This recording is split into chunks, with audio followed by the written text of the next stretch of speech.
Kubor nagaslem jong unongsan Hima. Unong aikitin jong kaseng BJP Meghalaya unit uba Mariahom Kharkrang ubalong ru uhe pulit barim jong ke Jylla. Ulaong bana pedeng ki langut ki bre ki baka UPSC kalap hak kerteng kakong Idashisha nongrang kadai ke bre ke Biang tamban longkum ke nongelam jong ki pulit ha ke Jylla.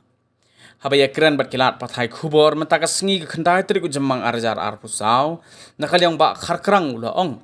Baka daw baga BJP kakwa baka kong Idashisha kan longkum ke DGP jong ke Jylla kadai na marba ka longru ka officer ka banapo ke Jylla Meghalaya bat ka badon baru i ke jingtip ki bayar bat amtang hapo ke Jylla hinroi kani ga he pulit kala treiru si ki weipat ki Jylla ha ka ri India bat ka deiru ka officer ka bala ban Shaniah. Uba Kharkrang ulaong baka seng ka kermen ban yo ya ki officer ki badai ki khasi ki banyalam bat penyat ya katanat pulit ha ka Jylla jong state BJP ila ila kwat ni kundu chief minister honorable chief minister la kam katu kan ni sngi tamangi kham yolan ma bumran station bat ke jing kundu ba yo balong ban IDC ya city no state president chau chief minister ban kerpat yu ban consider ban wara ya I kong Idashisha nongrang kum ke DGP ke thamai nam ta state ke jungi niran bon ki daw bale bingi kwa be in one me even head ke police force jungi but niki likely ki kerteng ki baga UPSC kala approve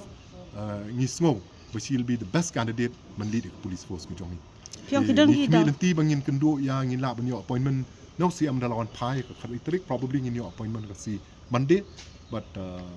ngin sa hand over kawai gade ka ba mina gade ide local officer nang ni and she has enough of experience mdai tang ni po state lo jong lu ila serve po eastern range ila serve po western range nang ta ila don po IB intelligence bureau po Delhi and ka state police ka ja tray ya janmat ko IB department but IB intelligence bureau but kini ki bar khat kin in longer jingmatoy was sikat day and tak state jongi but idai and one of the most important thing is he's an upright very upright police officer namanga he personally like train up he namar swa in the last swa bandra DG ta ka kerteng ji ka khamdon na po number 5 dai ni kidam ki mar kidam pun pada senior bakam senior bin yi ka service